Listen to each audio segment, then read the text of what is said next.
Good. Okay, it's 8:30. We'll call the Sawyer County Zoning Committee meeting to order, please. Kathy, may we have roll call? Ron Buckholz.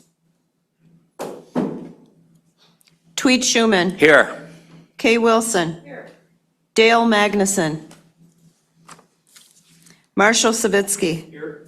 Steve Carriennen. Here. Thank you. Okay, let the record indicate we have a quorum. Please rise for the Pledge of Allegiance. I pledge allegiance to the flag of the United States of America and to the republic for which it stands, one nation, under God, indivisible, with liberty and justice for all. Next time I need you guys to be louder. It was quiet. Okay, we'll start then with statement of committee and hearing procedure notice. The full statement of committee and hearing procedure document, including directions for individuals wishing to speak at a public hearing to be conducted at this zoning committee meeting, are available on the information table in the back of the room next to the agendas for today's meeting. The statement of committee and hearing procedure document is hereby incorporated into the record for this committee meeting. Any public hearing conducted at today's committee meeting has been published as a Class 2 notice in accordance with Chapter 985 of the Wisconsin statutes in the Sawyer County Record and Sawyer County Gazette, and published on December 3rd and December 10th of 2025. Okay, thank you all for coming in attendance. We'll now go to approval of our previous meeting minutes. Are there any corrections, additions? Board, any? Otherwise, I'll look for a motion to approve. Motion to approve? I'll second it. Okay, motion second to approve our committee meeting minutes of last meeting. All those in favor signify by saying aye. Aye. Opposed? Motion carries. Okay. Public comment. Please note, comment time is intended for general public comments, not comments related to a specific application before this committee. Each agenda item requiring a public hearing will have its public hearing conducted just prior to the application being considered by this committee. If you wish to speak on a specific agenda item, we encourage you to hold your comments until that specific public hearing. Comments should be directed to the committee as a whole and should not be directed to individual committee members or staff. Okay, so we have one, where's it right here? Oh, yeah. One here for public comment. Jenny Chobek, please. State your name and address, ma'am. Jenny Chobek, 10363N McLean Road. The reason for my public comment this morning is I would like to understand more about the process that's going to take place in 2026 for the rewrite of the zoning code that is put in the budget, and what the process will be, how the towns will be involved, and how the code will be approved, if there's anything like that that's planned. Just would like to understand what that is. And then the other reason is, if there's any questions related to the Stonehearth CUP, I can answer questions about what took place at the town level if needed, but I'm not planning on speaking for or against. Gotcha. Thank you. Jay, we can put something together like that, how that's gonna go? And you don't need to comment now, but I want you to. Yeah, and I can certainly comment in new business, but I'll just comment now, that's fine. Okay. I need to get together with Mark, and we talked about this as well. We would ultimately first submit for a request for a proposal. So we would submit out to different consulting agencies as far as, helping of the rewrite of the code. I have several identified items that are inconsistent within the code currently. Our subdivision ordinance is out of date. I believe, sign aspects are out of date. There's inconsistencies across certain zone districts. One of the strategic plan elements has been for the allowance for additional housing opportunities and affordable housing opportunities. Potential of the creation of additional zone districts, something as maybe a light industrial zone district, something as far as a commercial residential zone district, potentially an A3 zone district, which would allow for farmland preservation. So there's a slew of different items that I've identified, which will be included as part of the request for proposal. And once we have that request for proposal, that would certainly be available to the public as well. And then we would get those pitches back from the consultant agencies, and it really be up to them as to how they want to bring this process together. But ultimately, any goal of, I would say, myself, the county, and speaking for the zoning committee, that the towns would be, as part of the seat of that discussion, so. Okay, thank you, Jay. All right, next we start in with our conditional use applications. I guess I would say, if there's any other public comments. Oh, I'm sorry. Is there anyone else here for public comment? Is there anybody online, Mr. Markren, for public comment? No, thank you, Jay. Okay. Okay, Moving on, no rezone applications this morning. This is a public, for conditional use permits, this is a public hearing in the town of Bass Lake, conditional use permit number 25-052, owner Anton and Debbie Fent. It's Avon Post Beach, first edition, lot 5, block 21, lots 6 and 7, and lot 13, and block 21, lots 8 and 9, and block 21. Tax IDs 360361 and 362. All located in Section 31, Township 40 North, Range 8 West. It is .393 total acres, zone residential recreational 1. Permit is desired for a 60-foot by 40-foot by 20-foot in height accessory structure across a town road. This says per the Sawyer County Code of Ordinances, Appendix D, Section 4.26, Parent 2. The conditional use permit would also require a variance to then exceed the maximum size allowance within a platted subdivision. The maximum size limit, as specified in ordinance, is 1,200 square feet, and is not to exceed 18 feet in height. As part of my staff report, again, the permit is for a 60 by 40 by 20 foot in height accessory structure across the town road. The requirements of the ordinance are specified there, but specifically looking at 4.21, Parent 2, Parent E and F. A conditional use permit may be approved by the zoning committee in any zone district, provided that the town has approved the conditional use permit for the placement of the accessory structure, and that both parcels are legally joined together with a deed restriction, so that they may not be sold separately until approval of the town and zoning committee has been granted to separate the parcels. The ownership of this parcel would need to change if approved. They are currently in different forms of ownership, from the primary dwelling located on the lakeside versus the owner of the offshore or the non-lakeside. It's the same family. I believe there is some type of trust system set up, but as of right now, they are not in the same form of ownership. So that would be something that would need to be conditioned upon approval. And that Parent F, that in a platted subdivision, the maximum size allowed is 1,200 square feet and a maximum height of 18 feet. An additional variance approval must be granted to exceed these limitations. If the conditional use permit is approved, the applicant would also need to be approved a variance. Failure to obtain the variance within 12 months of the conditional use permit would render the CUP void. Now, if the committee was so inclined to grant a conditional use permit, you could grant the conditional use permit based upon the ordinance that's in place. At that point, then, if the applicant was denied a variance, you could still default it that he would be potentially allowed the max size as stated in ordinance, which would be the 1,200 square feet, 18 feet in height. To go over that, though, he would still need approval of the variance. And I believe legal counsel may have a little bit more information to share on that as well, because we had some additional discussions about this one. The current primary dwelling is on a separate lot immediately adjacent across the town road. The proposed garage would not be able to fit on that lakeside portion due to setback requirements. The proposed garage would be approximately located 200 feet away from the lake and would meet all other setback requirements. It would not meet the requirements of 4.26 Parent 2 Parent F because this property is located in a platted subdivision and it is exceeding the size as listed. The applicant is aware that if the CUP is approved of the merits of the CUP case, then an additional variance would also be needed, and that the properties would need to be merged with a deed restriction as to not be sold separately. As again, part of the potential conditions is listed in my staff report, that a variance, again, must be granted for exceeding the size and height, that no habitable area be allowed in the structure, no commercial use or operation would be allowed, that if the size of the proposed accessory structure would exceed 1,200 square feet or 18 feet in height, that additional square footage and height would need to be approved by the Board of Appeals, that a deed restriction covenants must be recorded by the Register of Deeds, and they must follow all other town, state, federal county regulations, included but not limited to an additional town driveway permit. The town board did table this application.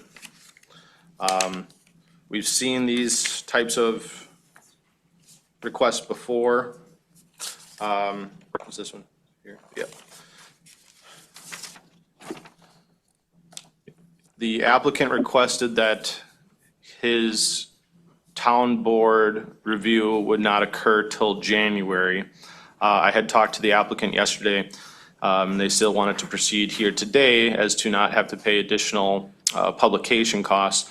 And we've seen cases like this before where we haven't had the town board weigh in. So I would add another condition if the committee was inclined to still hear this today or potentially approve it today, that an automatic condition would be that it would also be granted town board approval. There was 21 additional notification letters sent out to adjacent property owners. 0 comments were received. That is all. Okay. Jay, so just confirming then, the town of Bass Lake Board has not heard this or addressed this or voted on this? Correct. The town plan committee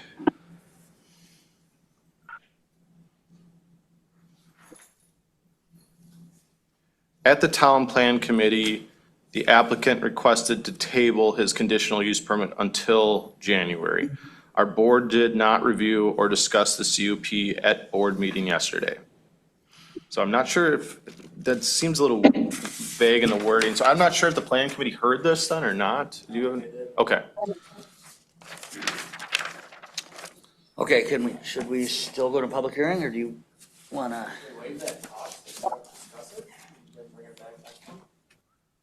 So the discussion I had internally with Kathy yesterday is we just got this information from the town of Bass Lake. The applicant never reached out to us to say, hey, I would like to postpone this and move this to January. Because if he would have done so a few weeks ago, we could have pulled it from publication and not be charged the additional fees. For something like this, where we were not notified that they wished to postpone, we are out the money as that has already gone to publication. It would have to be republished again. I would not be in favor of waiving the republication cost because that's direct cost back on the county of $150 to republish. Okay, I'm gonna go with Ms. Wilson. Do you wanna turn your mic on? Do you have anything to say or not? Not yet. So then the planning committee wants to delay it or reschedule it for January. Postpone it till January, Per the applicant wanted. per the applicant. Yeah, I'm Anton Fend. I'm the applicant. May I Wait, who's this? interrupt? Just a minute, sir.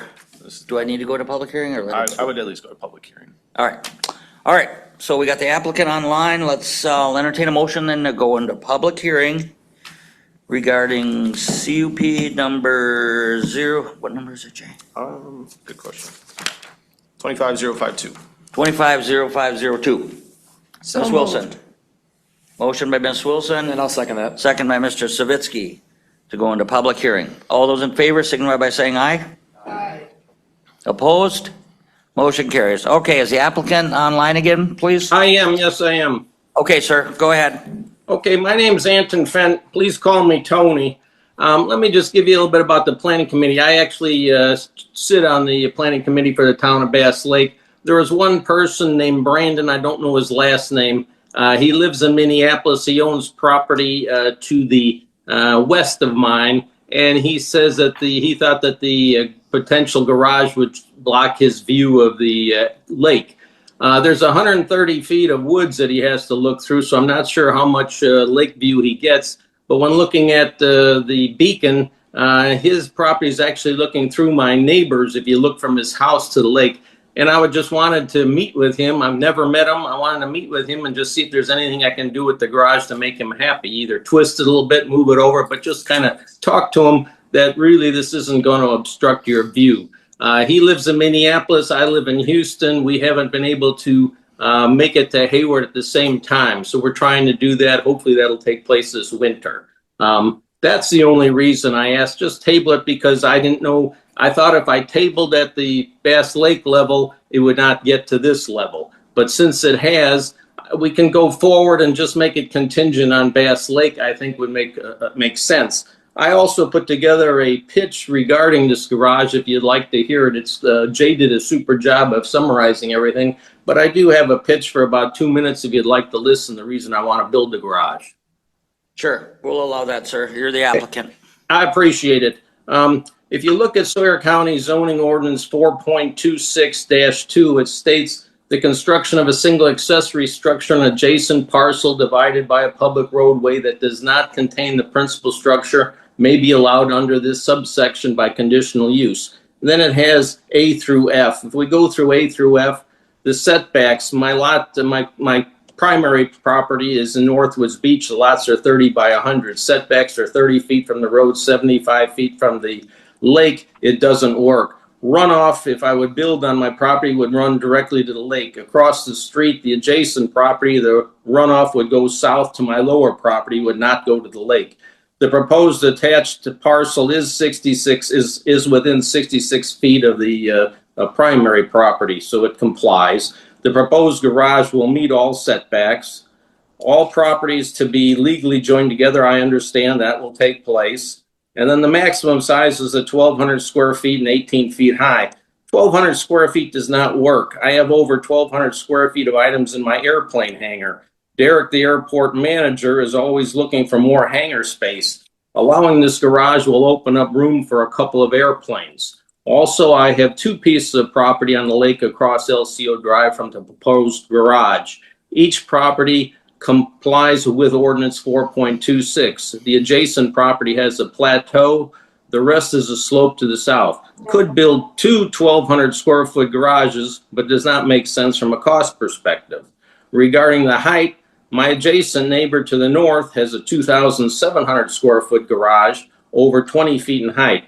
My pontoon with a bimini up on the trailer is almost 12 feet tall. I need a 13-foot door for clearance.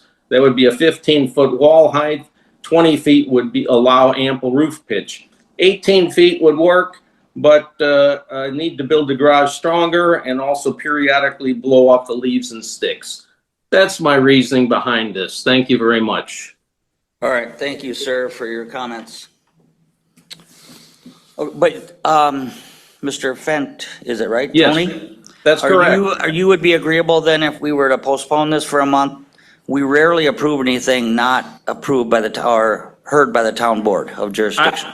I appreciate that, especially from sitting on the planning committee for the town of Bass Lake. The only concern I had, I didn't realize that the town of Bass Lake didn't inform Sawyer County right away that we were postponing. Since you've incurred $150 in advertising this thing, I would be charged another $150. That's the reason I'm here today.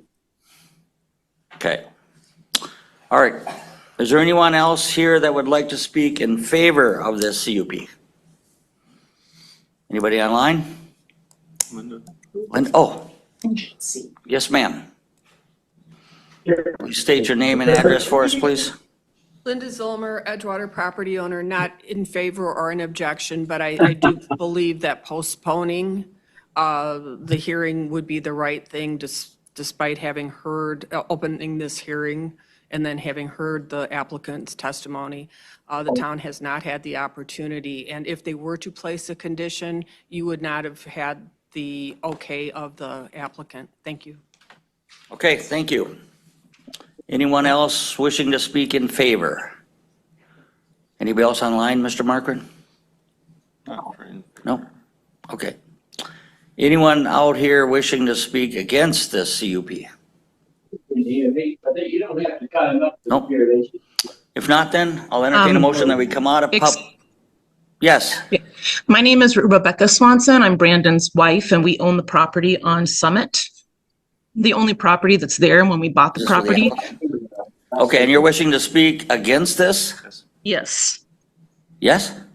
So when we bought the property, it was surrounded by woods, and now we're getting blocked in by all of these large structures, and we just don't appreciate that because it's a matter of visual and aesthetics. And if you look at how the property is, we hang out a lot onto the side where he would be building the garage. And so that would be we'd be looking right at the garage all the time instead of woods, or when there's no leaves, we can see the lake and stuff. And so it just seems that it would really devalue our property. But you get there. Okay, all right, thank you. All right, anyone else out there that wants to speak against this CUP? If not, board, I would entertain a motion that we come out of public hearing. Ms. Wilson? So moved. Second. Okay. Motion by Ms. Wilson, second by Mr. Carrionen to come out of CUP number, let me check, 25052. 250502. All those in favor signify by saying aye. Opposed? Motion carries. We are out of public hearing. This is the discussion action, Town of Bass Lake, conditional use permit number 25052, owner Anton and Debbie Fent. Legal description is previously read into record. Permit is desired for a 60 by 40 by 20 foot in height accessory structure across the town road per the requirements of the Sawyer County Code of Ordinances, Appendix D, Section 4.26, Parent 2, keeping in mind any potential conditions and/or the information that we've heard in public hearing with potential postponement. Okay, thank you. Board, pleasure of the board. I think we've heard Mr. Carrionen. I would move that we postpone this until Bass Lake has had this on their agenda. Okay, got a motion to postpone by Mr. Carrionen, I'll second that. second by Ms. Wilson. Got that, Kathy? Yes, I do. All right. It would Is be it- anticipated that it would be the January zoning committee date. If for some reason Town of Bass Lake doesn't hear it, and I'll work with the applicant in the town here. And if the town doesn't hear this in January, I mean, we still have to have publication notices out before it's even heard there. So, right. So we'll have to work on that. And I didn't hear anything in the motion that said that you wanted to waive fees for republishing at this point. So No. we would be charging the applicant the additional $150 for republication. Yes, we would.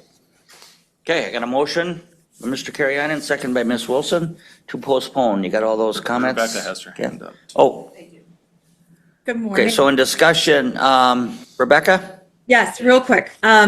Two things. When this comes back, I just want the applicant to be advised and the committee to be aware that when it does come back, we have to look at this only as the conditional use permit request for the maximum space allowed under the zoning ordinance. This committee cannot render an approval on the variance request for a larger structure. Those have to be two separate procedures under state law. Also, just a note for the applicant, I don't know if, you know, what you are planning on using the building for, but you had mentioned aircraft storage. I don't know whether there are other ordinances or other laws in place that may prohibit aircraft storage, not on airport property, but just something to keep in mind as you're looking to explore what you may want to use this structure for. Thank you. Okay, thank you, Rebecca. All right, we have a motion on the floor. Kathy, may we have roll call vote? The motion is to postpone. Yes. Okay. Where am I at here? Sorry. Kay Wilson. Yes. Tweed Schuman. Yes. Marshall Savitsky. Yes. Steve Carrionen. Yes, All in favor. Thank you. Okay, thank you. Moving Chair, on, next this is a one. public hearing in the town of Coudray, conditional use permit number 25-054, owner Donald and Faith Thulks, part of government lot 2 and 3 of lot 2 of CSM number 8450, tax ID 43842. It is 1.49 total acres zoned residential recreational 2. Permit is desired for a 10-foot by 10-foot by 20-foot accessory structure across the town road for the Sawyer County Code of Ordinances, Appendix D, Section 4.26, Parent 2. As part of my staff report, the accessory structure could not be constructed on that parcel that contains the principal structure due to an inability to meet setbacks. The 10-foot by 10-foot by 20-foot accessory structure would be an extremely tight fit on that parcel containing the primary dwelling. Item B of 4.26 parent 2 is that this would lessen the impacts of impervious surfaces. The proposed structure, be it extremely tight to fit on the lakeside parcel, would lessen the impervious surface impacts, and that it would be approximately 275 feet from the ordinary high water mark of Little Lac-Courte. The proposed adjacent parcel is contiguous and therefore is within 66 feet. The proposed parcel meets the minimum size requirements. It is a contiguous tract of land, so no additional deed restriction is required, and it is not within a platted subdivision. 4.26 parent 3 addresses those properties that are as of contiguous land, but since this is an accessory structure across the town road, it also must be approved by a conditional use permit. Again, the applicant is requesting to build or place this 200 square foot accessory structure on the backside of Jonans Road from where the primary dwelling is located. In conversations with the applicant, they applied for another COP to allow this shed to be the first structure on the property and being granted the 3-year time frame before they are able to get finances together and build a primary dwelling. The primary dwelling has now been completed, but the shed is unable to still be located on that same side of the road as to where the primary dwelling is now located. Thus, a separate conditional use permit request for the shed on the back side of the road is being requested. The applicant had also indicated in the future, 5 to 10 years, as part of a retirement plan, they may also request an additional CUP for a larger garage or pole shed, but for now, it would just be the existing 10 by 20 shed. The applicant would not be allowed to create habitable living area within the accessory structure and may not contain any kitchen, beds, or bedrooms. The current primary dwelling is on the parcel of land divided by the lakeside, is divided by the town road, and it would again be very tight to fit. I was on site with the applicant. We tried to measure off some distances where he would meet road setbacks and side lot line setbacks and sewer systems, and it just doesn't work in there. As part of potential conditions as listed as part of my staff report, again, that no habitable area be allowed within this accessory structure, no commercial use operation would be allowed of the structure. The size of the proposed accessory structure not to exceed 200 square feet. A separate conditional use permit for a larger garage or pole shed would be needed in the future. Must follow all other town, county, state, federal laws, including an additional town driveway permit.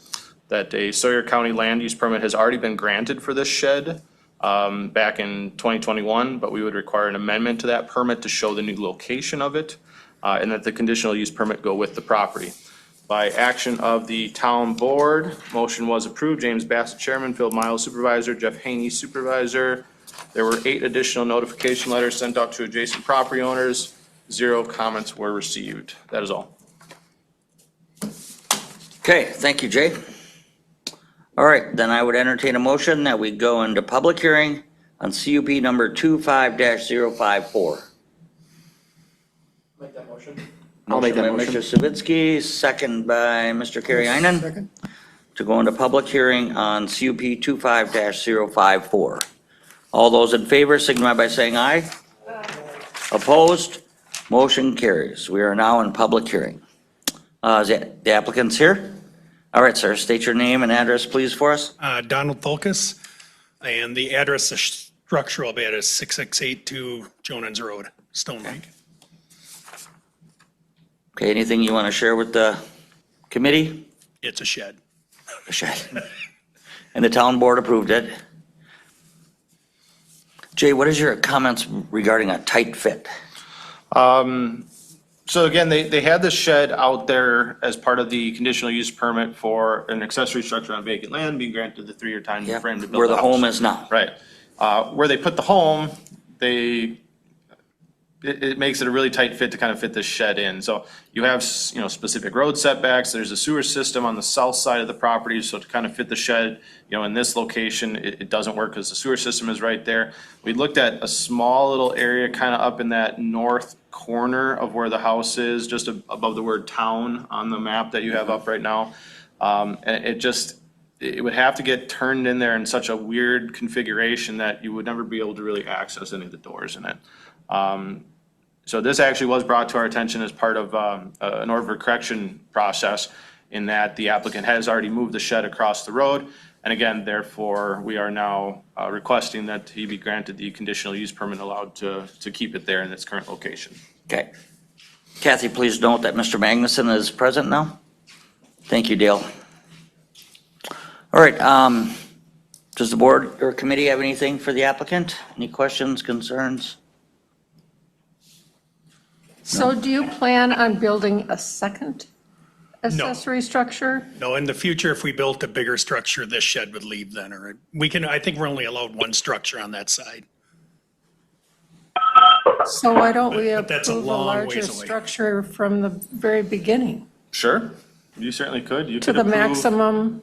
You could approve an accessory structure across the town road from where the primary dwelling is located. You would want to put a maximum size on there because it's not in a platted subdivision, so that 1,200 square foot thing is now out. I see. That's only in platted subdivisions where that 1,200 square foot threshold is placed on there. Okay. But that would save the applicant, it would save the committee additional time in the future if you were so inclined to grant an accessory structure across the town road. This area in general, down Jonans Road, we've seen several of those requests in I remember that. in the past, and those have been approved. Several requests. For Accessory accessory structures. structures across Across town the road. Yep, there's several pole sheds on In the the backside. future, what would the size of your larger building? No clue. Haven't even investigated what size we'd want or anything like that.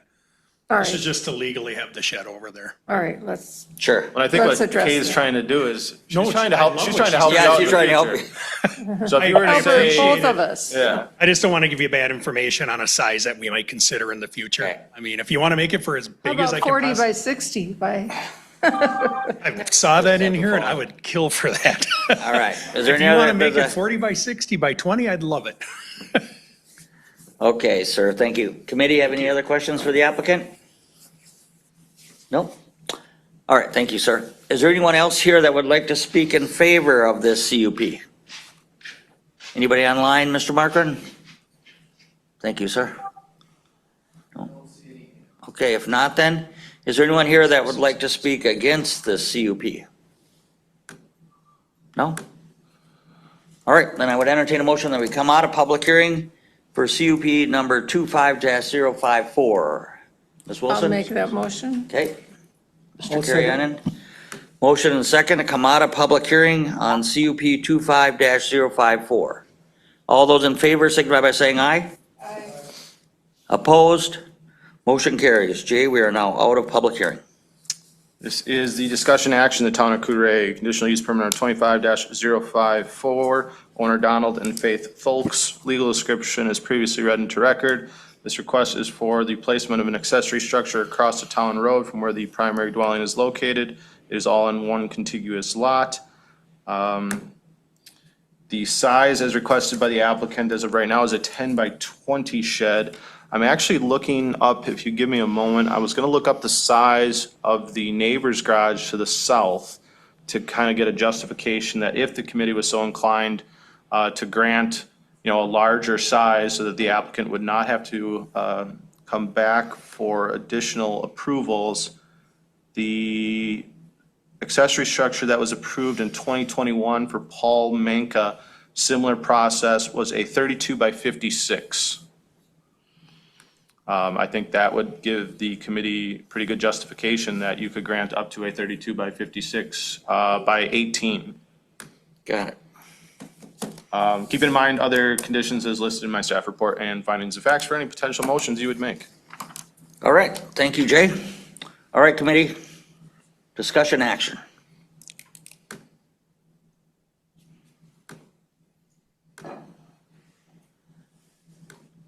Am I an Mr. alternate? Savitsky. Am I an alternate right now?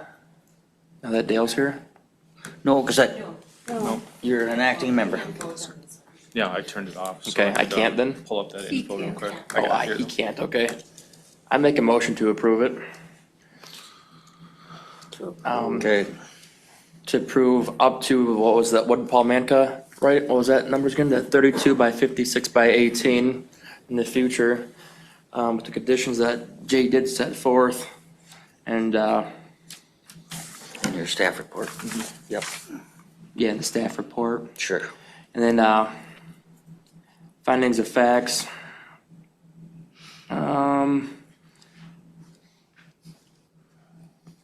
1 through 3 and number 14. Okay, we have a motion on the floor. Ms. Wilson? I'll second that. Okay, second by Ms. Wilson. You got that, Kathy? I do. All right. Is there any further discussion regarding the motion on CUP 25-5054? If not, Kathy, roll call vote, please. Kay Wilson, Yes. Marshall Savitsky, Yes. Steve Carriennen, Tweet Schuman, Yes. all in favor. Oh, Thank you. Mr. Magnuson. No, he doesn't. No, Oh, he didn't okay. listen. Oh, I'm sorry. Thank you. All right, motion carries. All right, Jay, moving on to our next CUP. Yeah, this is a public hearing in the town of Round Lake, conditional use permit number 25-055, White Stag Real Estate Company LLC, care of the DeYoungs. This is part of the Southwest One Quarter, Section 12, Township 41 North, Range 8 West, tax ID 26626. It is 30.17 total acres, zoned to agricultural 2 and commercial 1. This would be for the change of conditions on conditional use permit number 22-020 for an event barn for the Sawyer County Code of Ordinances Appendix D, Section 17.5, Parent B, Parent 15, as one of the new conditions would be for a change of ownership. As part of my staff report,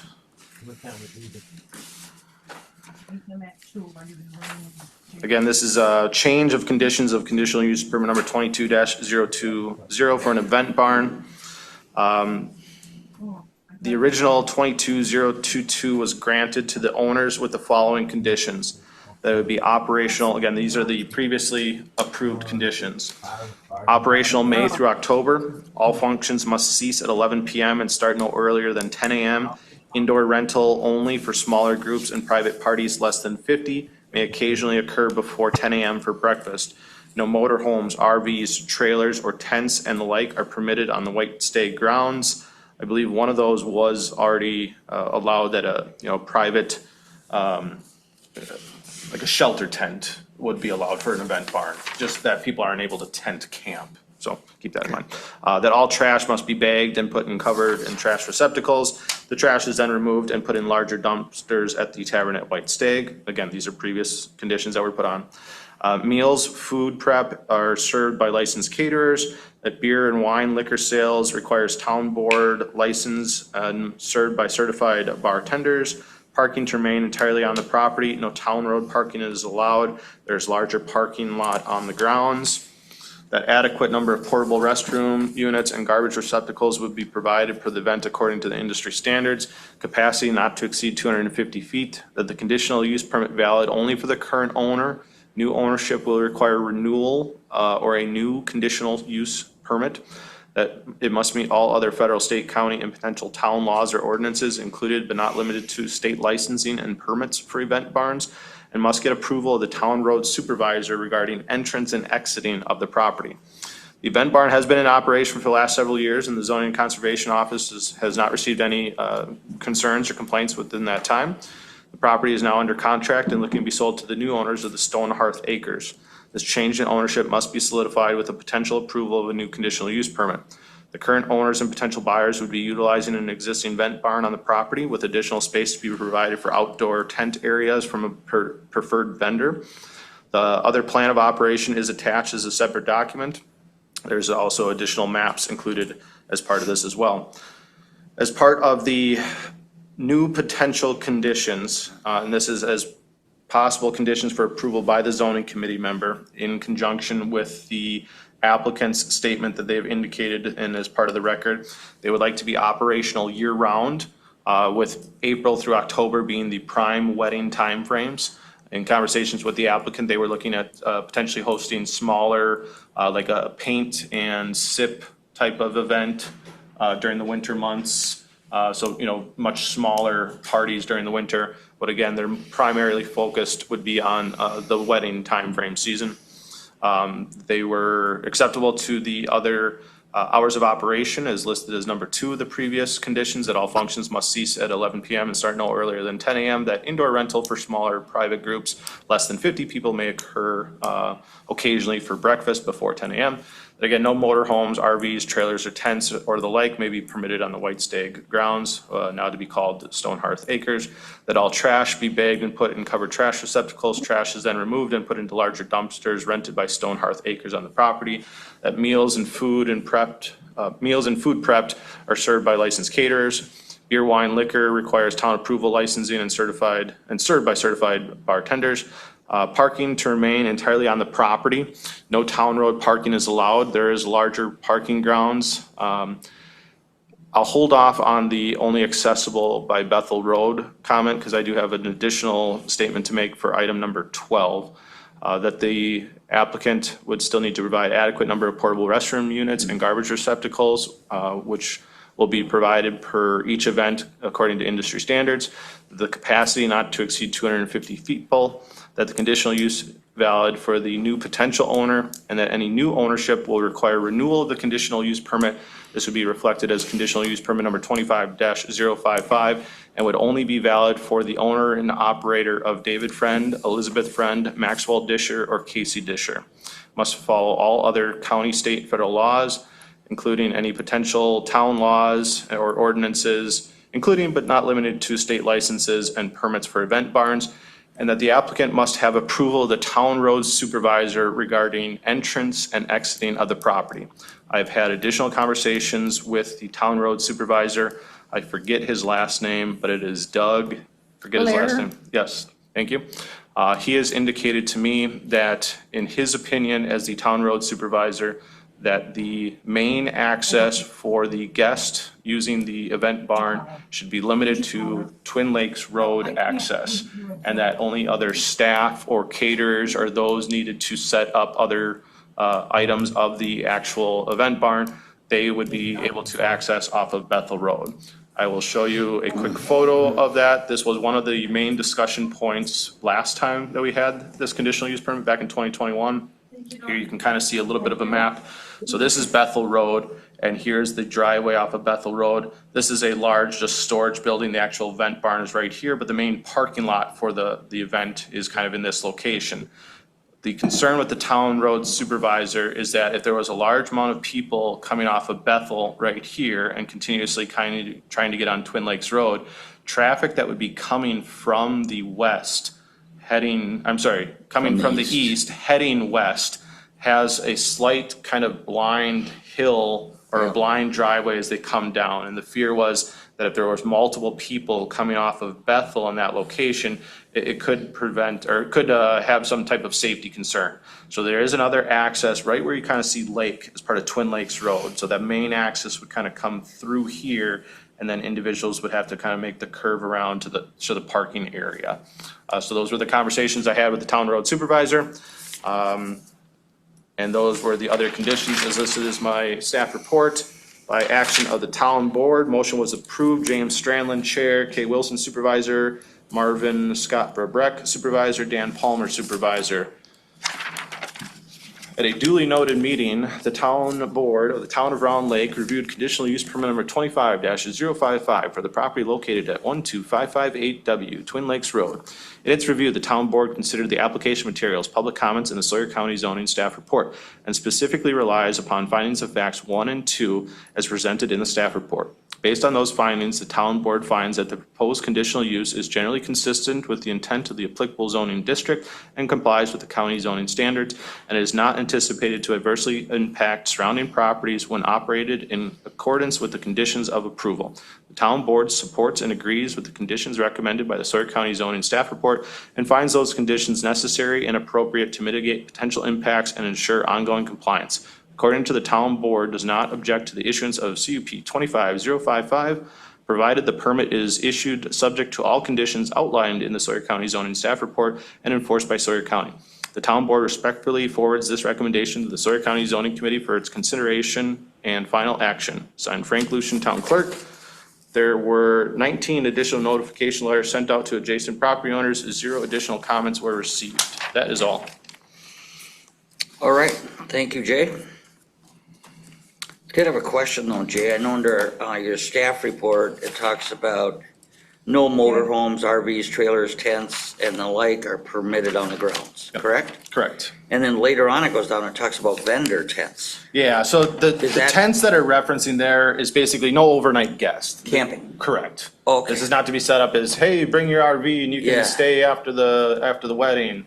That was not part of the conditions as set forth. So when I say tent in that sentence, it means like a tent you would sleep in, not an outdoor Yeah. tent in case there's inclement weather. Yeah. It says from a preferred vendor. Okay, and then they don't want them using Bethel, or they want them using Bethel Road as access, No, or not? no, they want, the town road supervisor would recommend that the main access for all wedding guests would use the Twin Lakes access. That, caterers or preferred vendor that's going to set up a larger tent. Yep. Or other staff, that they could still use Bethel, but the main guest, the main entrance, if there was to be any additional signage that the applicants or the new owners would want to put out, that it should be at that Twin Lakes access point. Right, This might be. because one then of you're the- away from that slope you're talking about further away, right? Correct, yeah, this I might know be what one of the you're talking better photos to kind of showcase it. Yeah. Again, that's that access road off of Bethel, and again, that would be something that would be really conditioned to, staff and staff-related aspects, that the main access, main entrance would be the Twin Lakes Road one. Okay, I guess if the applicant was to work with the town board supervisor and potentially put in a new road or a different road, or if the town was to someday fix Twin Lakes Road to shave the hill down, maybe the town road supervisor would have a different recommendation. But that's almost how I would leave that condition in, that it's conditioned upon approval of the town of Round Lake Town Road Supervisor's recommendation. Got it. That way, if stuff was to change, or like I said, if the applicant said, well, no, we don't really like the driveway there, it kind of goes by the house, and they said, hey, town, can we get another driveway, and maybe we'll cut it, halfway, the distance there, and the town road supervisor says, yep, that works for me, then it doesn't have to come back to this committee. yep. I look forward to hearing from the applicant here very soon and Ms. Wilson from the town board. So at this time then, I'll entertain a motion to go into public hearing on CUP number 25-055. Ms. Wilson? So moved. Okay, motion. Second by Mr. Kariainen to go into public hearing, CUP number 25-055. All those in favor signify by saying aye. Aye. Opposed? Motion carries. We are now in public hearing. Is the applicant here? Yes, sir. State your name and address for us, sir. My name is David Friend, address 15807 Laura Drive, here, Wisconsin. So, in kind of laying this out, makes sense, understood. One of our concerns would be that, driving through the event barn, if people were to leave the same way they entered the property, people leave events at different times, it gets dark, there could be a potential for people not seeing, somebody walking across there. If we, were to access off of Twin Lakes Road, I think our plan would be to put a driveway further up, more directly accessing the parking lot, versus driving through where the house, the cigar lounge, and the event barn would be. So that would be our concerns with accessing off Twin Lakes. Okay. Now, would you be, I guess, agreeable, so that this kind of puts the committee in a little bit of a tough spot, because ultimately, the conditions as set forth need to be agreeable to the applicant. And one of those conditions is, it requires the recommendation of the town road supervisor. Now, I would think that, the town road supervisor may be inclined as to grant additional driveway access, but again, this committee doesn't know. I like your idea with, putting a new driveway in. But you're gonna wanna have those conversations with the town road supervisor, because they may say, well, by putting another access in, you have to remove another one somewhere else. I believe there's, right, Kay, there's 3, you can now have 3 driveways. Oh, I thought Dan made a mention of 3. I don't want to push this off. I would like to get it approved. We can make it work within the constraints of the permit. And then, as we progress, work towards potentially putting in a new driveway or removing one and putting one in. Okay. Kay, did you have a question for him? No, Jenny, do you have the letter from the DOT on the driveway with you? Jay, there's a DOT letter? Yep. Yeah, but I'm a little confused why DOT even had any. On a town road? Yeah. I can, in the original White Stag discussion, I believe the zoning committee left the driveway up to the town. And so the town went to the DOT to ask for help on the decision of which would be the appropriate driveway for the event barn to use. So Rolf, the chairman at that time, went to the DOT for some instruction. And I will read that here into record. This again is an email between Ralph Hansen, previous chair of the town of Round Lake, and Haley Kutzerman from the DOT Access Management Coordinator. To summarize our recommendations for the event barn to help you with your decision-making, we recommend the following could improve safety. Require all parking off highway, parked cars on roadside caused issues with sight distance. Widen the driveway and driveway radius. Trim trees in the right-of-way to allow for vision triangles on both sides of the driveway. And we like the idea of leaving the access on Bethel Road for internal traffic such as catering, wedding, party, etc., to help keep traffic to a minimum on Bethel. Haley Kutzerman. Okay. And Jay, I see on the previous CUP that Kay is talking about, number 12 is the same on both CUPs. Must get approval of town road supervisor regarding entrance and exiting a property.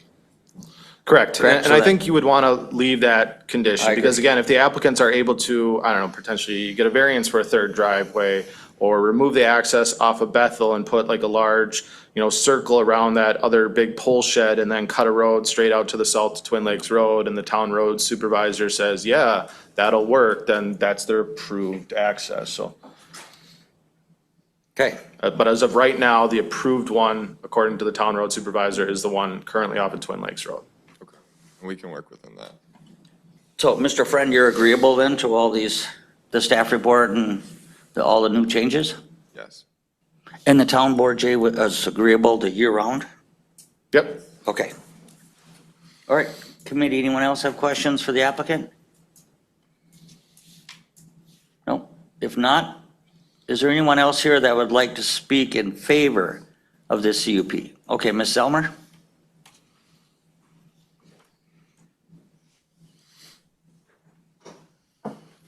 Linda Zilmer, Edgewater property owner, not in favor or opposed to the conditional use permit, but I have questions about the liquor licensing. As of January 1st, liquor licensing for event barns, the rules are changing, and that is, liquor license was one of the things listed as a condition. And somewhere I thought I read that a full liquor license had been issued, but I don't know how if they don't own the property or anything. And I know there's been changeover in town of Round Lake staff. I don't know. I know they've struggled with their budget and levy process, so I don't know if they're up to speed on liquor licensing. But I guess I would appreciate if either the plan commissioner or a town board member could explain, and you could put into the record exactly what the liquor licensing will be, whether it's for 6 events a year, or if this is a full liquor license. And the reason I ask that is, after this was approved, and there were a lot more people here when this was first approved in 2021, is I believe the town identified the premises as all the acreage, and that is really not the best idea for liquor licensing. A liquor license should be, restricted to the area of if there's a building or where the events would be held, but not the entire property. So if there could be a clarification for the record as to what kind of licensing has been granted or will be granted, and the identification of the premises, because I don't think it should be for the entire acreage. Thank you. Thank you, Ms. Zelmer. Okay, is there? Said in favor. Yeah, Is there anyone else here that would like to speak in favor? I'll allow you, sir. Do you want to say another word? Okay, come to the mic, please. State your name again. Sorry, David Friend. So within the liquor license, currently we have a lease on the property until we close. And within the liquor license, it defines the specific buildings where liquor can be served. And I believe it's limited to the event barn, the cigar lounge, and if a vendor were to set up a tent. So, thank you. Okay, thank you. And that liquor license begins on their closing date. Okay, thank you, Ms. Wilson. All right, anyone else out there online? Mr. Markern, speak in favor? There is a hand up. Okay. Speaking in favor of CUP number 25-055. Go ahead, who's ever online? Thank you, Mr. Chairman. Good morning. My name's Martin Hanson, 11078N Robin Lane, Hayward, Wisconsin. I bicycle in this area, very familiar with the road geometry that's been discussed previously. I would also disclose I'm a member of the Town of Round Lake Planning Commission, but my comments today, this morning, are as a citizen, not as a representative of the Planning Commission. I am also a retired civil engineer who spent a career designing roadways and highways, and I still hold a professional engineer's license in the state of Wisconsin. I strongly recommend that if you approve this CUP, you add specific conditions on the access. Previous discussions on this CUP talked about access off of State Trunk Highway 77, as this parcel does have frontage on the right-of-way for the state highway. As I recall, the state had some concerns about putting a commercial access up on that location. Event participant access should be restricted to a single driveway onto Twin Lake Road and be prohibited from Bethel Road. The existing driveway onto Twin Lake Road has far better sight distance from both directions than at the intersection of Bethel Road and Twin Lake Road. An event will concentrate traffic prior to and after the event, generating possibly a large queue of traffic where drivers may lose patience and begin to take unnecessary risks when turning in or out. Therefore, at least a minimum sight distance requirement should be considered, even though the access is not a public town road. Further, I recommend a vision triangle as noted in the Wisconsin Department of Transportation Facilities Development Manual, Chapter 11-10, Attachment 5.1, be required. This is a cleared triangle area that should be created and maintained.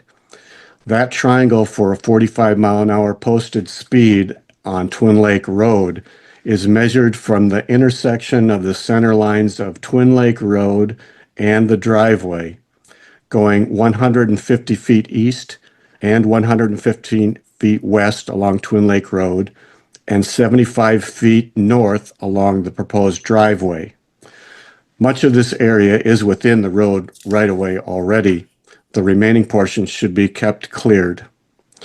The conditions when added to this CUP provides an access in accordance with accepted design criteria that not only protects the event participants, but also the traveling public. Thank you for your time. Yes, thank you for those comments, sir. Appreciate it. Okay, is there anyone else now that would like to speak against this CUP?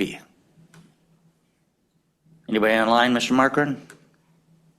Nope. Okay, if not, I would entertain a motion then that we come out of public hearing on CUP 25-055. I'll make that motion. Okay, motion by Mr. Kariainen, second by Mr. Magnuson to come out of public hearing number 25-055. All those in favor signify by saying aye. Aye. Opposed? Motion carries. Jay, we are now out of public hearing. This is the discussion action Town around Lake conditional use permit number 25-055. Legal description is previously read into record. This is for a change of the original conditional use permit of 22-020. We would have a change of the potential conditions. One of the larger changes here would be that it is for new ownership. The CUP 25055 would then be valid for the owner or operator of either David Friend, Elizabeth Friend, Maxwell Disher, or Casey Disher. We've heard quite a bit of discussion as far as potential access. The current condition that I have in there has, must get approval from the town road supervisor regarding entrance and exiting of the property. One other, I guess, piece of information we heard that the committee could certainly entertain as an additional condition would be to maintain a visual triangle. That might be a good additional item to put in there. And then keeping in mind any additional findings of facts in rendering a potential decision. We also have Rebecca Roker with her hand raised. She probably would like to give some additional comments as well. Sure. Are you ready for that, Jay? Yep. All right, go ahead, Rebecca, please. Thank you. Again, good morning, everyone. Two issues I want to speak to. Number one, the liquor license issue.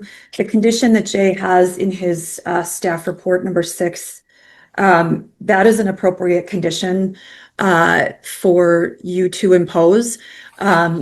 Liquor licensing is not within the county's jurisdiction, so it is not appropriate for this committee to be giving explanations on the extent of a liquor license or any other further details that may have been requested. That is outside of your jurisdiction, and it would not be appropriate for you to be commenting. But again, condition number 6 is appropriate. With respect to the access issues and condition number 12, there was, as Jay just mentioned, suggestion of having additional conditions for the vision triangle in compliance with WSDOT's FDM.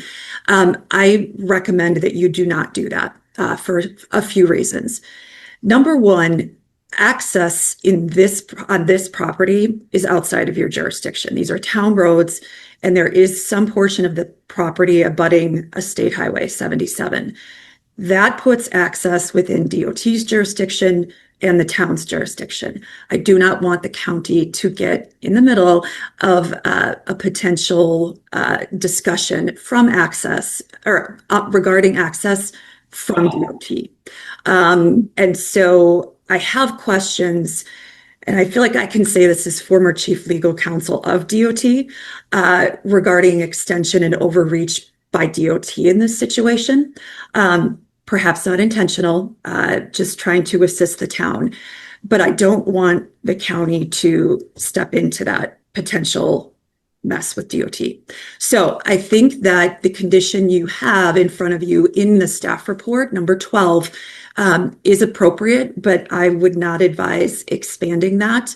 As Mr. Hansen spoke to, these are very complex issues. And as an engineer, his testimony was very good as to the complexity of these access issues. And again, this is not within the county's jurisdiction to make determination on those issues. And so again, I think the condition number 12 that you have in the staff report in conjunction with 11 that the applicant has to comply with all state laws is sufficient. And it would be an appropriate exercise of your jurisdiction.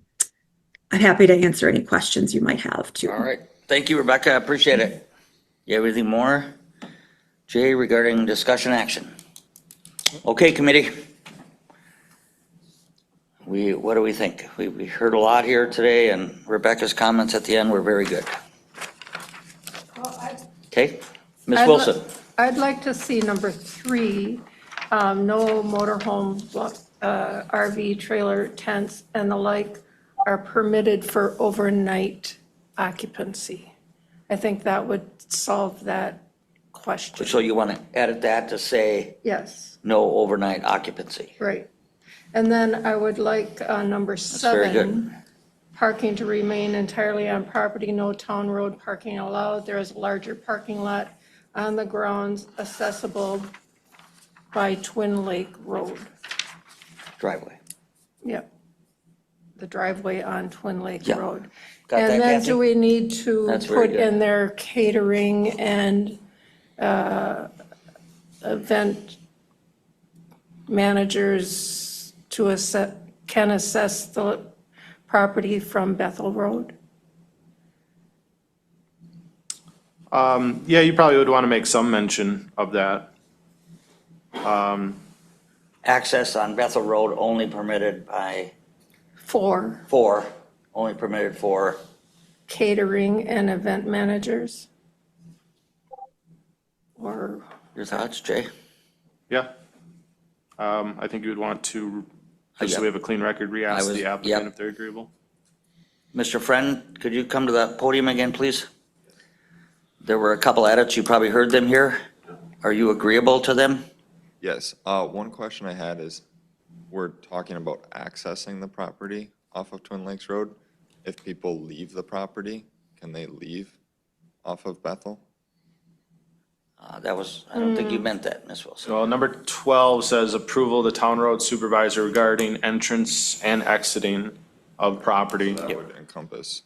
And in my conversations with the town road supervisor, that both, yes, entrance and exit would be off of Twin Lakes Road, and it would really be kind of, staff that would be able to use the Bethel Road access. Yeah. Staff or what did, event managers. caterers and event managers. Okay, And And and staff. and staff, Jay, And staff. may enter or exit on Bethel. Was that, Jay, was that okay with the town road supervisor? I mean, Yes. Yes, Okay, it was. good. And again, I still think there's an option here to put in some other new road driveway in the future, and still get approval from the town road supervisor to be Right. able to use that new Right. access. So, So just for my clarification, as it sits today, as long as we access the property off of Twin Lakes Road, we're in compliance. Is there any additional approval or letter that we need from the, okay. You could certainly reach out to the town road supervisor. Again, I do have an email chain that, he has given his recommendation for entrance and exiting of the property.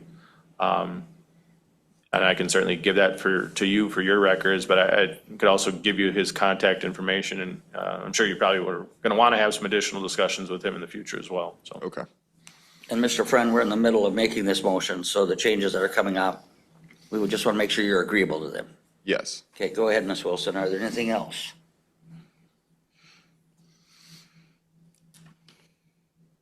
I have some personal ones, but nothing from the town.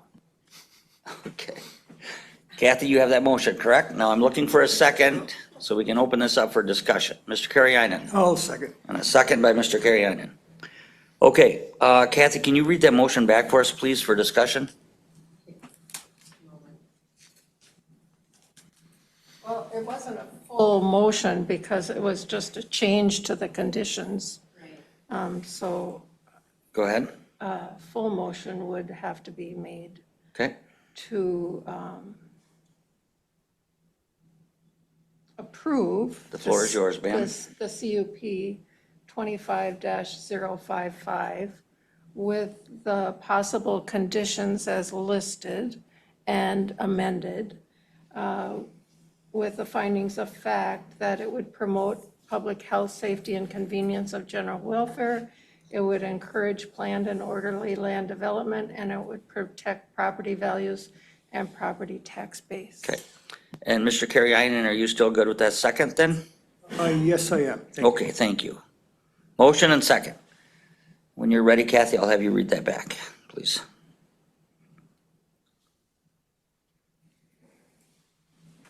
Okay, motion to approve by Wilson with conditions listed and amended.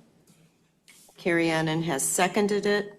Did you want me to I do, read yep. all the conditions? Please. The amended ones, for sure. The The amended. amended ones? Yes. Okay.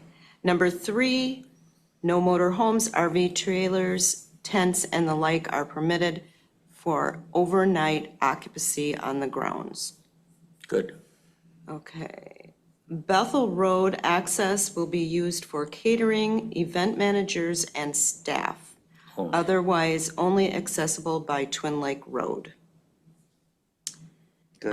Applicant must get information from Doug Lair at the town of Round Lake for changing the entrances and exiting off Twin Lake Road if so needed.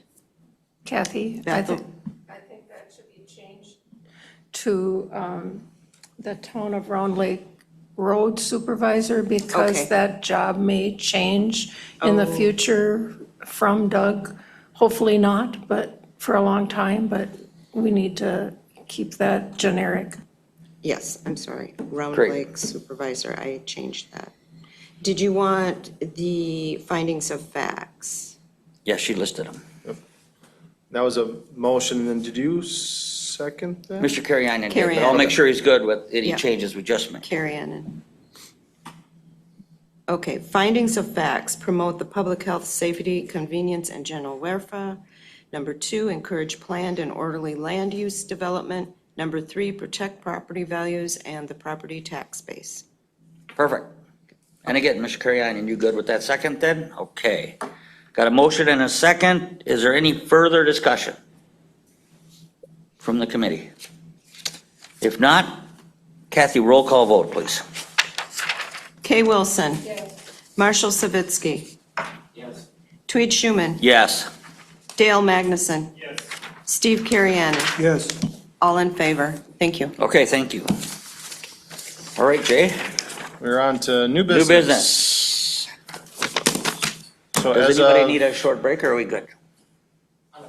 Okay, can we take a 5-minute recess, please, Jay? I thought that was so loud, I forgot that we're missing Ron. Now, what am I after? Good Lord. Come on, Laura. Okay, it's, what time is it now, Jay? 9:44. 9:44? 9:44 zoning committee back in action. Go ahead, Jay, new business. Yeah, for new business, so I had sent an email to you individuals yesterday afternoon. I have a rough draft of a potential solar ordinance. Now, within this solar ordinance, some of the main focuses that we wanted to kind of address, or at least that certainly I wanted to address, was having some type of regulation and control on what I'm calling mid-scale solar, large-scale solar, and community-based solar. This solar ordinance was not intended to have any additional regulations in place for personal use solar, which is known as accessory use solar. So if you have a permitted primary dwelling, AKA a house, and you want to put up some solar panels, those are as accessory structures. Watching county now? Well, yeah, Can you mute them, Mike? Thank you. Yeah. Okay, So this is, again, the first attempt at a solar ordinance. This ordinance was derived from the Wisconsin's solar model ordinance, which was put out by, was in that email, I forget the name of the model solar ordinance distributor, and then also several other county solar ordinances that are currently out there and adopted. Again, this got out too late. I'm not looking for any type of, action on this, but I am instead looking for a homework assignment for you guys to review this ordinance and come back next month with any additions, questions, comments, concerns that you would want to see. Now, one of the things that was identified to me already, which I do want to add in there, is specifically related to the accessory use solar. So page 2 under section 4, accessory use solar, it and the definition of accessory use solar says a solar energy system that is clearly incidental and subordinate to a principal or permitted use on the same parcel is designed primarily to offset any site electricity consumption and is not intended for commercial use, energy sale, or off-site distribution. Well, that doesn't always necessarily work because someone could have, say, a 30 kilowatt hour solar panel and they're only using 25 kilowatt hours per cycle and they sell it back. So I don't want to prohibit that. I do want to put a cap on what accessory use solar would be, and I have reached out to some of the other solar companies that provide information out to the public. Carlson Electric, I've talked to them. Most personal use solar is regulated per the nameplate of 30 kilowatt hours. Jump River has just recently now increased their capacity to allow people to have personal use solar up to 40 kilowatt hours. I have it here as 50, just trying to anticipate that these trends might change. You might have a larger house that wants to put up a very large array. Maybe they do use a lot of electricity.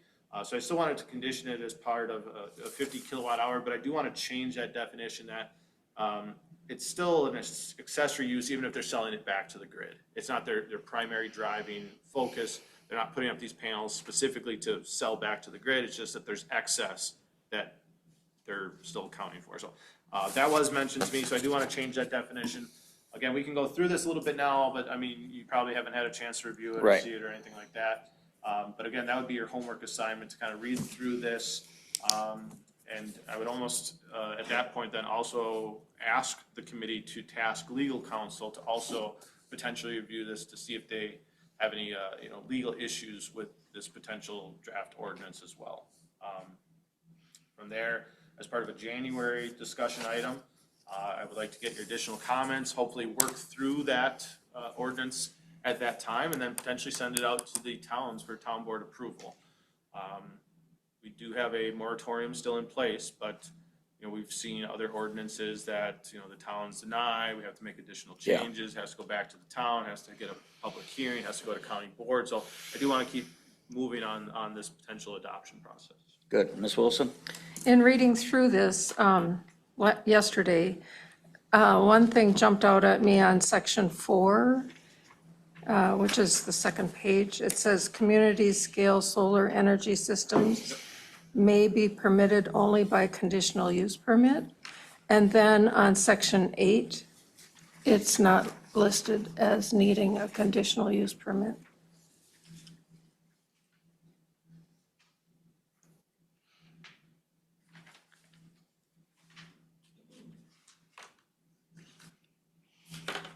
Well, then I will put it in there. Thank you.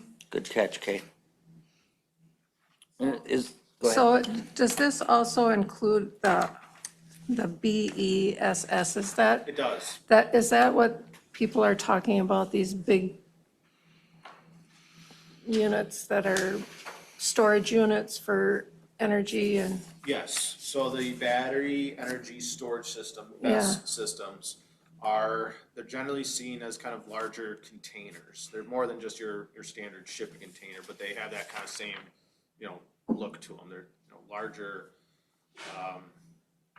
almost, they're basically large containers like that. And what they do is they grab energy from the grid, and they're usually in conjunction with like a larger, what is it called? Like a larger hub. What do you call those, like electricity hubs where farmers used to be? What is that called? Yeah, but even bigger than that. Like, you know what I'm talking about? Yeah. Yeah. What is something like that called? It's more than just a transformer, but yeah, station. What is it? Yeah. Substation. Yes, thank you. Substation. I couldn't figure out. Yes. So Turn your mic on, big guy. Yep. Yeah, so when you're seeing these battery energy storage systems, they are usually immediately adjacent to some other type of substation. And what they're doing is they're drawing power from the grid during off-peak hours, storing it, and then selling it back to the grid during high-peak hours. So it's another way to, I guess, charge a large battery to store that potential energy at a cheaper rate and then sell it back when it's more expensive.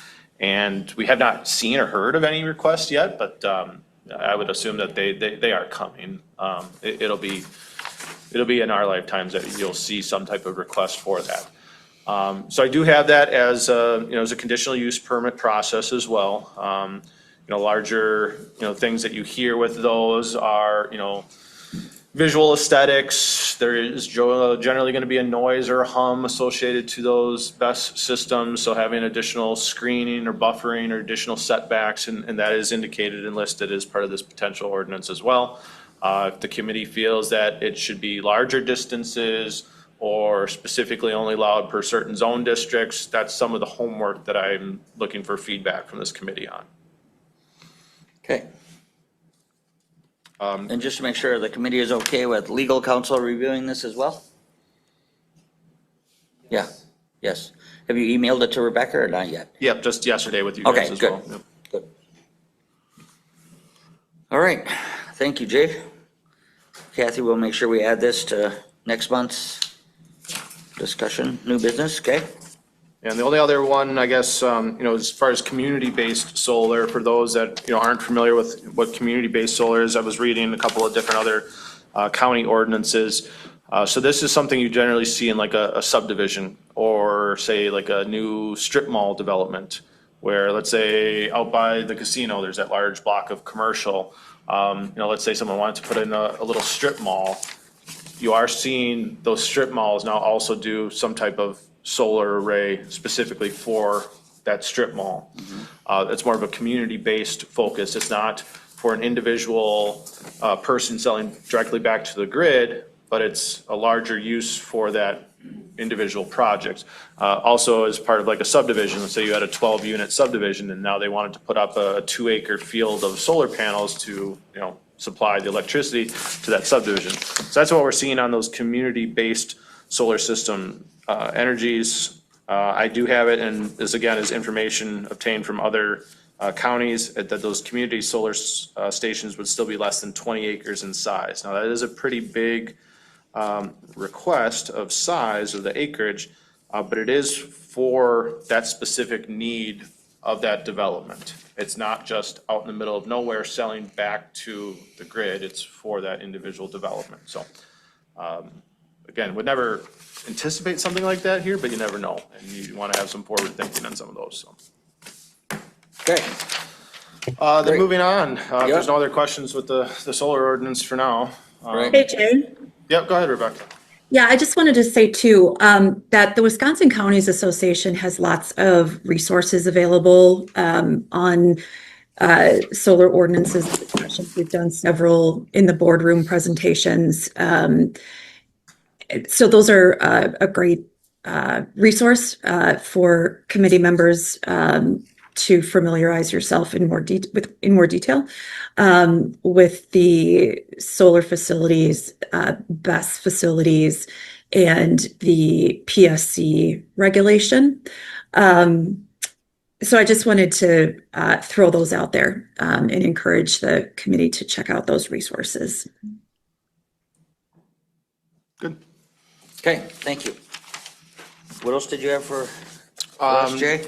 Yeah, for other Draft items amendment? of new business, the draft amendment. So last month, I introduced some potential changes within the zoning ordinance as far as it relates to apartments and apartment complexes, as well as bakeries or home bakeries. Now, as part of last month's meeting, for those that were here, it was a pretty long meeting. And I think by the time we got to some of this information, we were just kind of, it's 11:30. Let's look at getting out of here soon. But it's still a topic that bears consideration. I have seen firsthand multiple times of individuals that are at least requesting or wanting to obtain information as to how can I make an apartment complex, and more in particularly, how can I make an apartment complex in a commercial zone district? And there's really no clear path forward within the zoning ordinance right now. As well as individuals wanting to create just a residential home within a commercial zone district. Now, there's some fears on certain aspects where it is, potentially a mixing of districts. You shouldn't have, people just wanting to have houses in a commercial zone district because you may have incompatible uses in the future, right? But on the flip side, there's a lack of housing out there. And even included as part of the strategic plan was the ability to have additional housing and specifically affordable housing. So we're stuck at a crossroads here as to, we should probably have some additional carve-outs and crafting of ordinances to allow for additional housing opportunities. One of those that I've identified is the allowance of apartments and or even potential, residential structures in commercial zone districts. We'd heard beginning of the meeting from Jenny Chayback as far as, how is that potential comprehensive rewrite going to look? One of the things that I was looking at was crafting additional zone districts, and specifically a hybrid kind of commercial residential zone district. And that might be one of the more palatable approaches to put either apartments or put other residences within that commercial residential zone district. But I guess I still want to get the thoughts from the committee, thoughts from even the general public on this. I'm trying to allow for additional housing opportunities. And this Sure. is one of the initial identified options. We did, oh, I'm sorry, we did receive a public comment that kind of stated that apartments do not belong in C1 zone districts. And I know you've heard that before, so. Go ahead, Kay. I'd hate to create a new zone district and then have to have a bunch of rezones come before the committee. Well, and Rebecca, correct me if I'm wrong, but during a comprehensive rewrite, aren't the committee and/or county board allowed to change zone districts at that time? Can you do a rezone classification during a comprehensive rewrite? Absolutely. Rebecca? Yep. Yes, you can do that during a comprehensive rewrite. Rebecca, has Wisconsin Counties Association addressed the housing shortage, and have they thought of these avenues Jay's speaking of? There has been, in fact, I think coming up early 2026, there's going to be a special edition of the WCA magazine to address housing shortages with various different articles and so forth. There may be resources on the WCA website. I personally have not done any conference presentations or in the boardrooms on the housing shortage, but the housing shortage does come up within the context of other issues that we've spoken on. So this is certainly, the housing shortage is certainly an item that you'll want to roll into that comprehensive rewrite process. And, this is, as Jay mentioned, this is a mechanism to address the issue if you want to do that before the comprehensive rewrite. Okay. Yeah, I mean, this was just the first kind of initial one, because I've seen it probably about 4 times in the last 3 months. Specifically, someone that there was an existing business run out of what once was a home in a commercial zone district. The business is no longer operating, but they still want to use it as a residence. Per the Sawyer County Code of Ordinances, the Sawyer County zoning ordinance, that is not allowed. You cannot have just a residential structure in a commercial zone district. It has to have some other type of business operation. Then you can have a residence, and then that residence has to be restricted to the owner, the operator, or the immediate family of the owner or operator. Which, Sure. yeah, doesn't make a whole heck of a lot of sense. Like I said, we are seeing at least, one individual that is going to go through an official rezone because there was again, commercial building. They want to convert that. They've been talking with Uniform Dwelling Code to convert that into a cabin, but now you're gonna have commercial, residential, commercial. That's coming up next month. So that'll be an interesting one then too. One of the other things that we've definitely identified, or at least I've identified for, other prohibitions within the ordinance that prevent housing opportunities, or specifically affordable housing opportunities, is the dimensional requirements. Our current dimensional requirements in Sawyer County is 20 feet of width, 20 feet of length, and 500 square feet of enclosed habitable living area. We've heard this has been around for 15 plus years, but the tiny house movement, those that are wanting to build and place a tiny house on an individual lot, and we get these calls every week. Someone wanting, I found this Amish built kit, or what do you think about those buildings they have over at the Northwoods, shed company? They say they have one that can be used as a cabin. What are the dimensions? Well, it's 14 by 32. It does not meet the dimensional requirements in Sawyer County, cannot be permitted as a residential structure. That is a prohibition within the ordinance that limits housing opportunities. Yeah. Now, it's whether or not this county wants to go down that road and allow for tiny houses. We've seen, tiny houses allowed and approved in other counties. Washburn County allows, smaller dimensional requirements for dwellings. There's pros and cons. Yes, you could, purchase one of these and a well and a septic and and a lot and probably be out the door for less than $100,000. But now you put that tiny cabin next to someone that has a $400,000 house, are you affecting property values for others? I think the discussion about tiny homes was before I was on the zoning, and what was the reason that people wanted to discourage tiny homes? I think that last statement I Property just made, values. property values. Yep. Jay, I'm going to allow a public comment on this. Yeah, Dale had a question real quick. Oh, I'm sorry. Can you turn your mic on, Dale, please?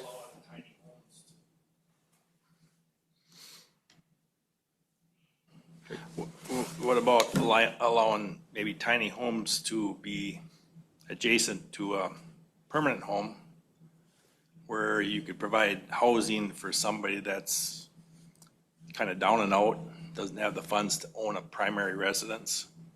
You know, where it could be adjacent and hooked up to the primary water and sewer of that existing house. Yeah, I mean, you're talking about an accessory dwelling unit then at that point. And Yeah, that's kind of goes in with the next item of business, which is part of that multi-dwelling development or multi-family dwellings. And again, that is a larger topic to dig into here this morning, but it is something, again, that would help the housing aspects. I feel it would definitely help the people that are more down and out that don't have enough money to maintain a primary home, where somebody else could provide housing for Sure. them. Ms. Zillmer, you had a public comment for the apartment?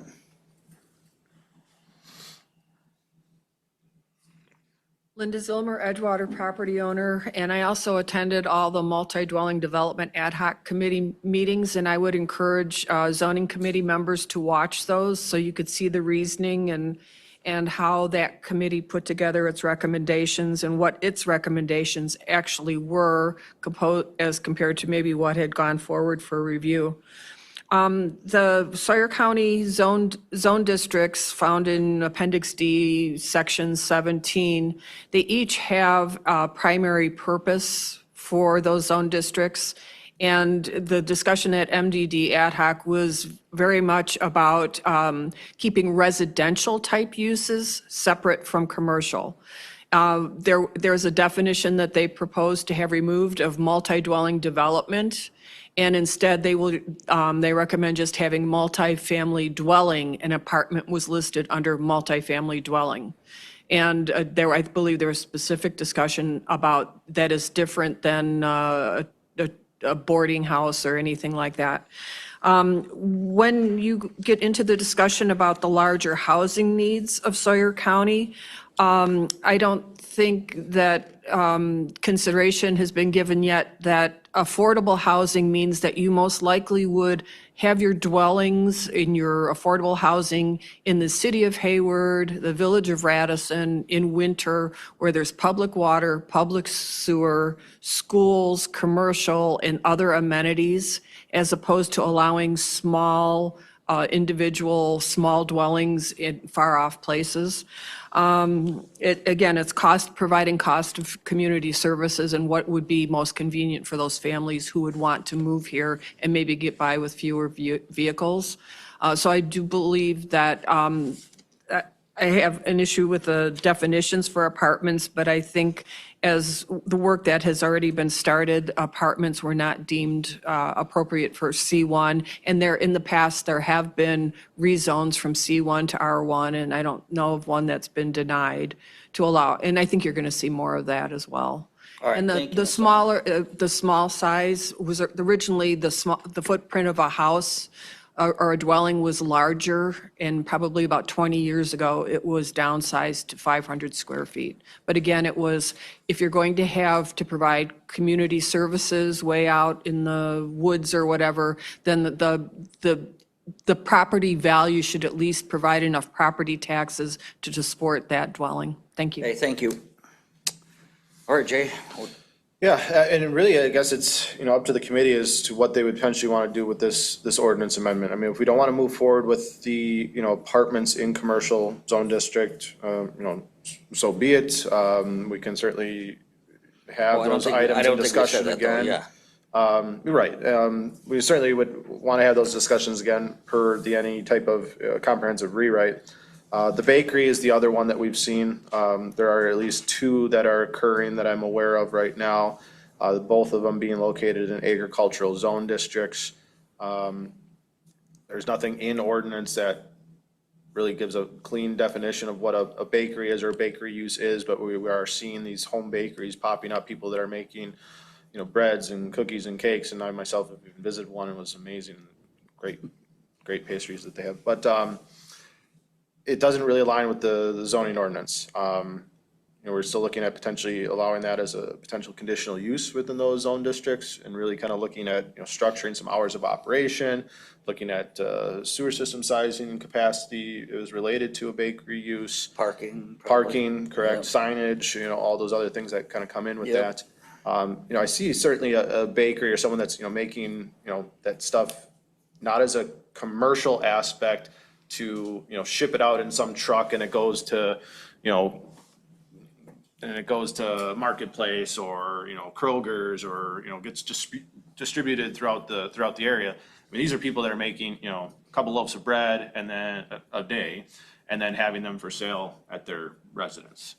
I think it's something that should potentially be added, and, again, I have a running list in my office of these kind of, I want to say they're niche situations, but they're interesting ones that the current ordinance really doesn't address. Ms. Wilson? I had an idea under definitions. I've been reading about home bakeries, and I think we need an additional, the shelf stable and baked at high temperatures and do not contain ingredients like cream or custard fillings or frostings. That require refrigeration. Right, so I think frostings have to be added. And I also think that a list of ingredients needs to be added to the product because of nut allergies. And that was recommended at another level. So I think that needs to be added. Thank you. Okay, Mr. Magnuson, you were gonna speak?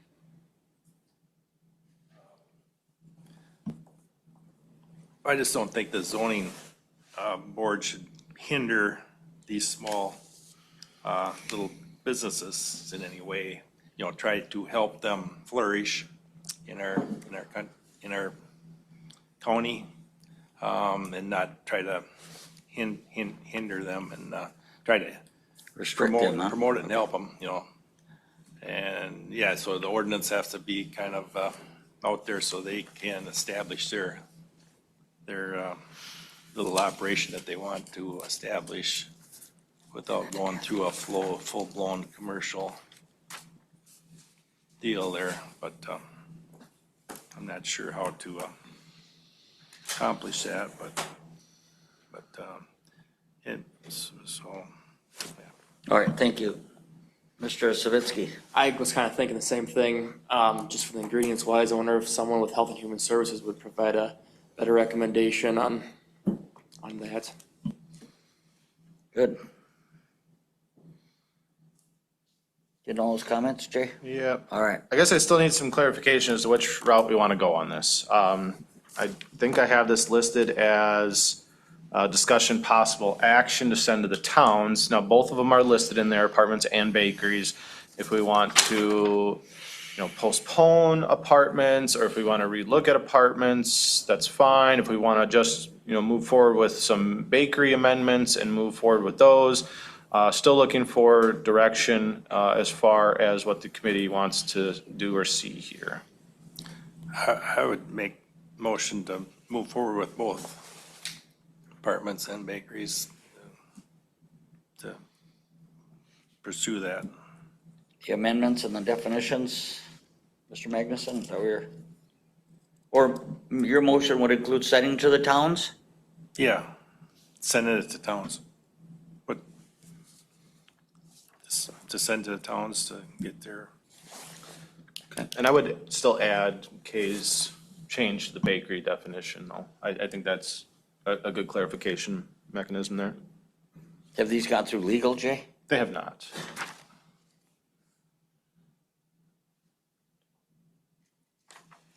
The bakery Well, one. I'm concerned that are we ready to send it to the towns?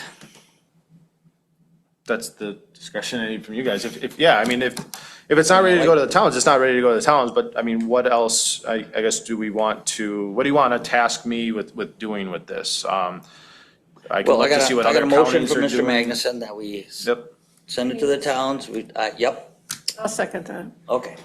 Second by Ms. Wilson. I do think that it needs to go to the town to get input of what our people think, rather than trying to make a decision between us. right.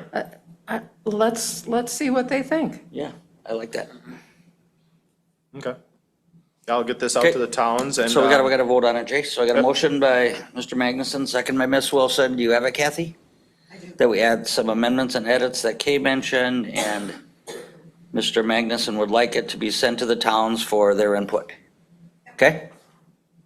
Any further discussion, anyone? If not, all those in favor signify by saying aye. Aye. Opposed? Motion carries. All right, Jay. All right, and we got one other one. This came up from last month.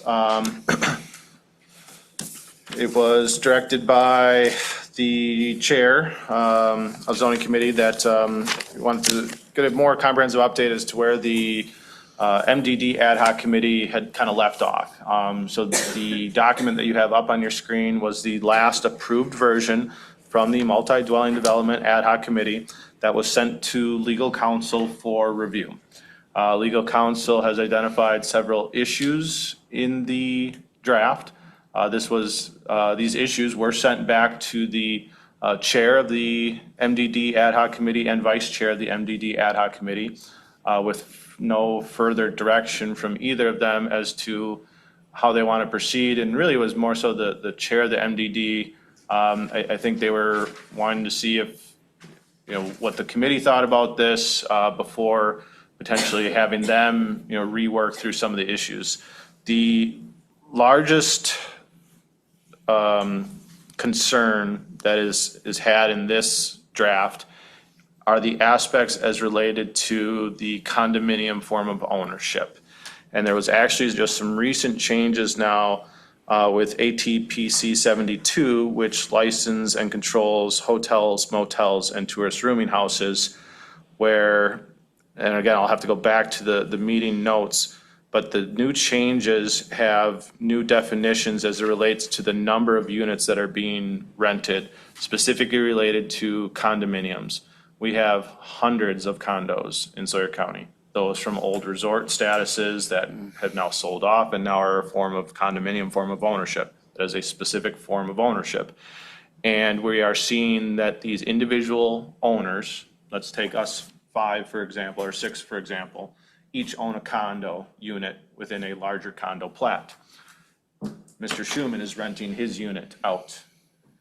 Mr. Magnuson is renting his unit out, and I am renting my unit out. Ms. Wilson and Savitsky are not renting them out. Is that a resort? It was a resort, then it wasn't a resort, and now it's a condo form of ownership. ATCP 72 is now giving a license criteria as a resort. Legal counsel is saying that you can't limit based upon condo form of ownership. And we're stuck again at a crossroads on that. You can't, say that again, you can't limit what? Can't limit. In conversation with legal, and Rebecca, help me out if you can, it was that there was concerns that you're treating condos differently than any other form of ownership. Kind of. We've got case law that is very clear that the condominium form of ownership is exactly that. It is a form of ownership. And so therefore, counties and other municipalities cannot regulate condominiums from a land use standpoint. So an ordinance cannot say a condominium is a multi-dwelling development. That's prohibited. So that's the root of my concern with the MDD recommended draft. To Jay's point of how the revisions to ACTP 72 interplay with that existing case law. I have not done a deep dive into that. So I can't answer that question.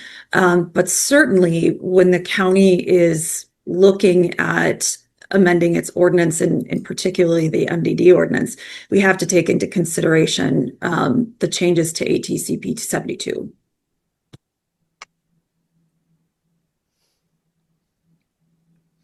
Yeah, so we still have this version, I think it's what, version 6? Yeah, version 6 of the multi-dwelling development ad hoc committee. And actually, we removed the term of multi-dwelling development. It's actually called multifamily dwellings. But there's still a lot of unknowns. There's still a lot of unknowns is what we do with this condo type of situation. I initially wanted to address the condo form of ownership because that situation that I just discussed here, that does kind of have a look, feel, and smell of a resort. I mean, you have multiple units on one condo plat, you have multiple people renting those units. But that condo form of ownership throws a weird wrench into the cog. On the flip side, we also have several hundred, if not 1,000, properties that have existing dwelling units on the properties, 2 or more existing dwelling units.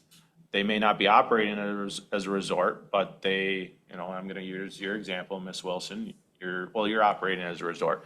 But there are other properties out there that have 2 existing dwelling units on one lot. And they are being told that they cannot rent both of those dwelling units out because that would be viewed as a new resort. And there's no clear pathway for them to be classified and called a resort.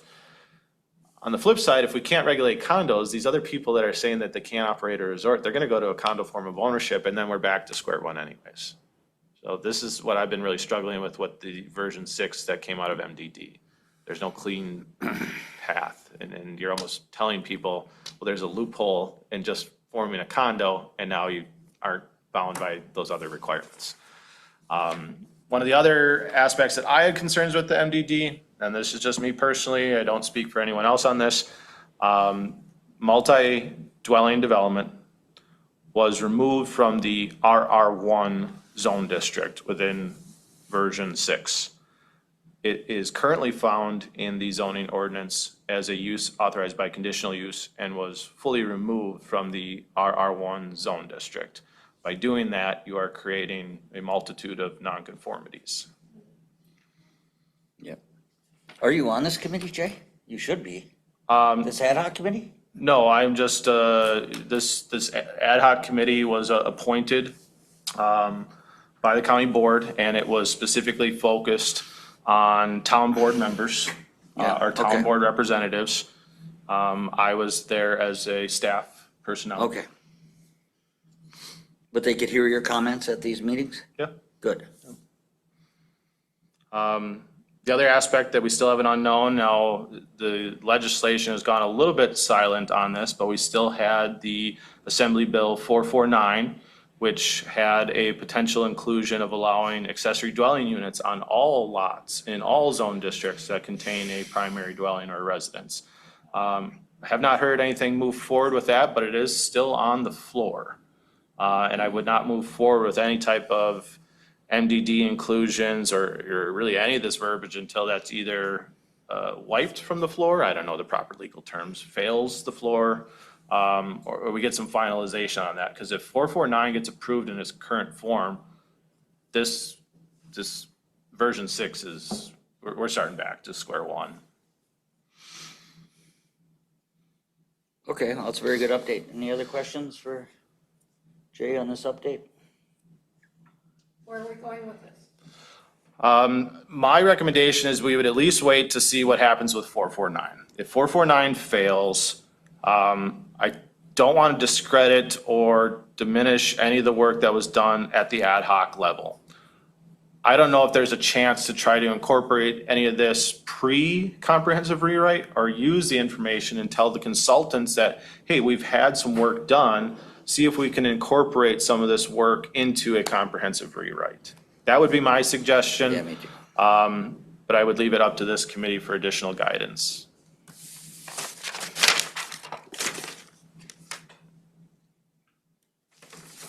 Jay? Oh, go ahead, Rebecca, yes. Yeah, quick, I just checked the ledge notes on AB 449. And Jay's correct, it is still in the assembly, it's gone, it's had its public hearing. I believe the Senate may have held its public hearing.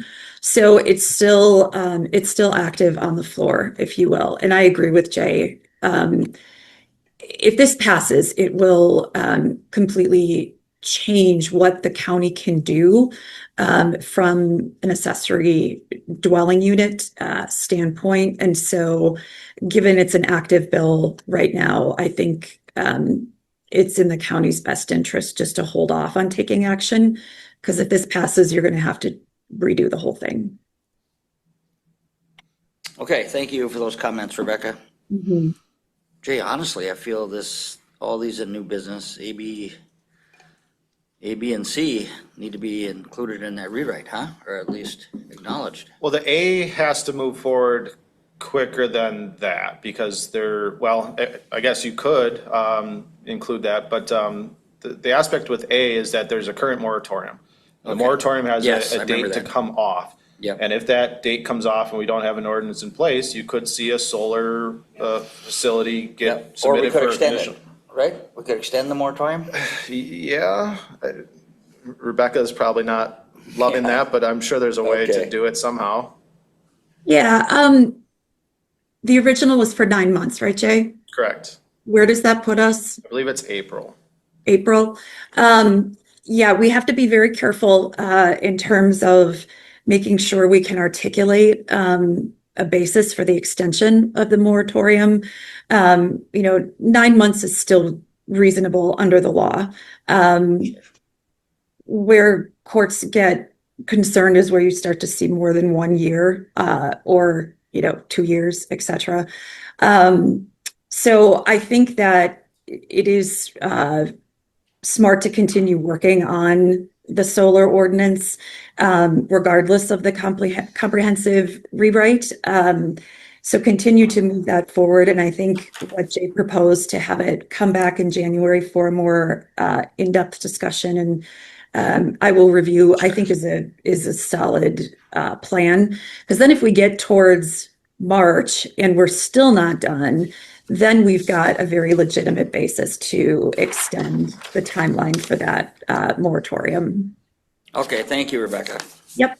All right, what else you have for us, Jay? I have nothing else at that point.